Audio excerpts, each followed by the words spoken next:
ಹೊಸ ಹುಡುಗರು ಯಾರು ಬ್ಲಾಸ್ಟಿಂಗ್ದಾಗ ಬರಬೇಕಲ್ಲತ್ತಿರಲ್ಲ ಸ್ವಲ್ಪಲ್ಲ ಧ್ಯಾನ ಕೊಟ್ಟು ಕೇಳ್ರಿ ನಾ ಏನು ಹೇಳ್ತೀನಿ ಅಂತೇಳಿ. ರಿಮೋಟ್ ಬಗ್ಗೆದಾಗ ಹೇಳ್ತೀನಿ.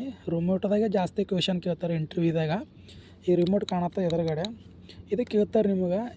ಇದಕ್ಕೆ ನಾವು ರಿಮೋಟ್ ಅಂತೀವಿ. ಅವ್ರು ಇಂಟ್ರಿದಾಗ ಏನು ಕೇಳ್ತಾರಪ್ಪ ಅಂತಂದರೆ ಡೆಡ್ ಮೇಲೆ ಹ್ಯಾಂಡಲ್ ಅಂತಾರೆ. ನೀವು ಪಟಾಕ್ಷ ಅರ್ಥ ಮಾಡ್ಕೋಬೇಕು.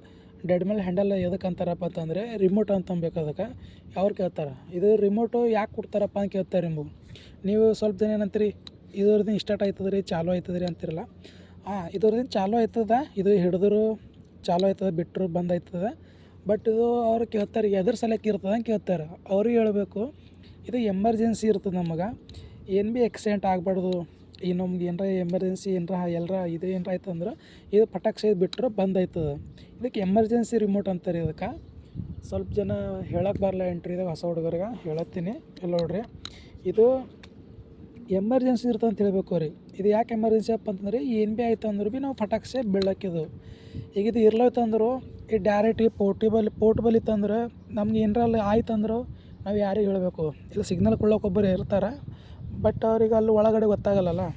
ಅದಕ್ಕೆ ನೆನ್ಪಿಟ್ಕೋರಿ, ಇದು ಎಮರ್ಜೆನ್ಸಿ ಇರ್ತದೆ. ಇದಕ್ಕೆ ಹೇಳಬೇಕು ಎಮರ್ಜೆನ್ಸಿ ಸಲಕ ಯೂಸ್ ಮಾಡ್ತಾರೆ ಇದು ರಿಮೋಟು ಅಂತ ಹೇಳ್ಬೇಕು. ಇದು ಇದ್ದರೆ ಚಾಲು ಆಯ್ತದ, ಇದ್ರ ಬಿಟ್ಟರೆ ಬಂದು ಇಟ್ಟರೆ ಚಾಲು. ಓಕೆನಾ.